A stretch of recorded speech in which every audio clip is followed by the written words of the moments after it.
Hello again. Just to remind you that we're expecting from 2:30 to take you to an ESCOM briefing about the state of the national electricity grid as the country continues with the ongoing blackouts. Currently, we're sitting on stage 6. So as soon as that ESCOM briefing begins, we'll take you live there here on eNCA, DSTV channel 403. Now, it's almost a year since Russia first invaded Ukraine. The war continues to have an impact around the world.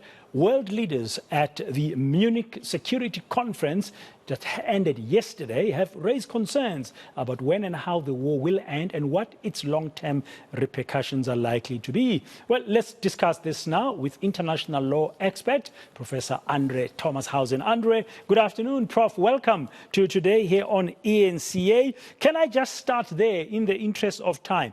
It looks like Western nations don't have a clue how the war will end, that Russia's war in Ukraine. In your view, how can this war end? Well, I think it would have ended if anybody had an easy and a quick answer. The Munich Conference on International Security that just ended now, this year's meeting, which is an NGO gathering, their motto, their leitmotif is peace through dialogue. So it is absolutely astounding that at this year's session in the last 3 days, nobody attempted a dialogue and nobody spoke about peace.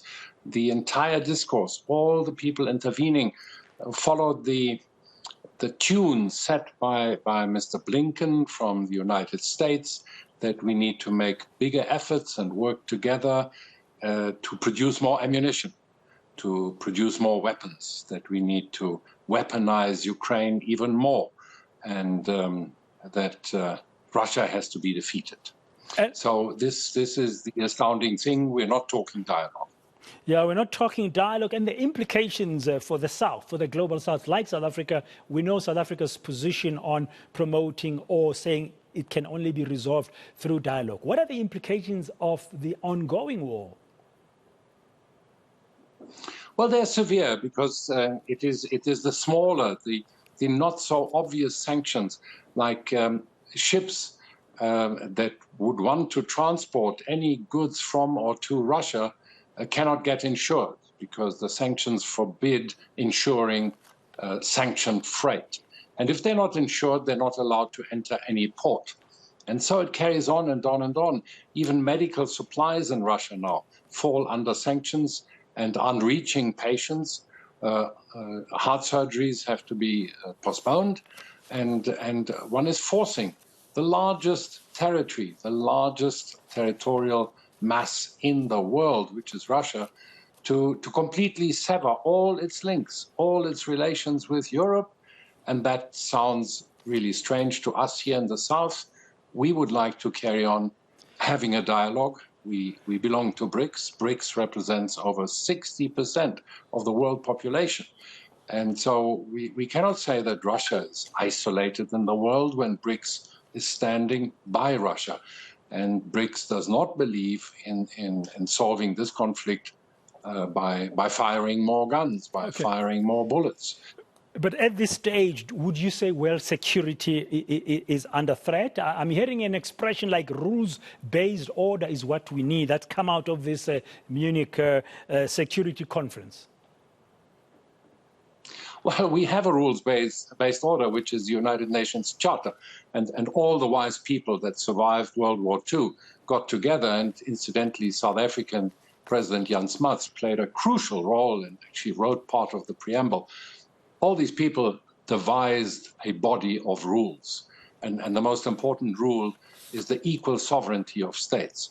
So what other rules-based order could there be than this one, which had consensus? We have to follow the United Nations Charter, and the United Nations Charter guarantees the right to self-defense, including anticipatory self-defense, the self-defense that you will exercise when you see that somebody is going to do you great harm, so you want to stop that attack. And this is exactly what Russia did a year ago. They used their right to preemptive self-defense. They did not wage a war of aggression. And it is an extraordinary new crusade of especially America And of course, because America always controls and commands NATO, NATO follows suit, and then the European countries have done the same. So we need to reflect on this. I think South Africa is on the right path, and so is India, and so is China, and so is Brazil. President Lula very recently at a visit to the United States refused to join the economic war against Russia because he believed there is nothing good can come of it. Yeah, no, the international world. Yeah, now globally, Prof, so sorry to cut in you there. Globally, we're going to have to end it here. I was going to ask you about the implications for world security if it's fleeting. But unfortunately, Prof, we've run out of time. As I've said to you a little bit earlier, we're expecting to take our viewers live to the ESCOM briefing this hour. That was André Thomashausen, an international relations expert, just reflecting on the approaching first anniversary of Russia's invasion of Ukraine.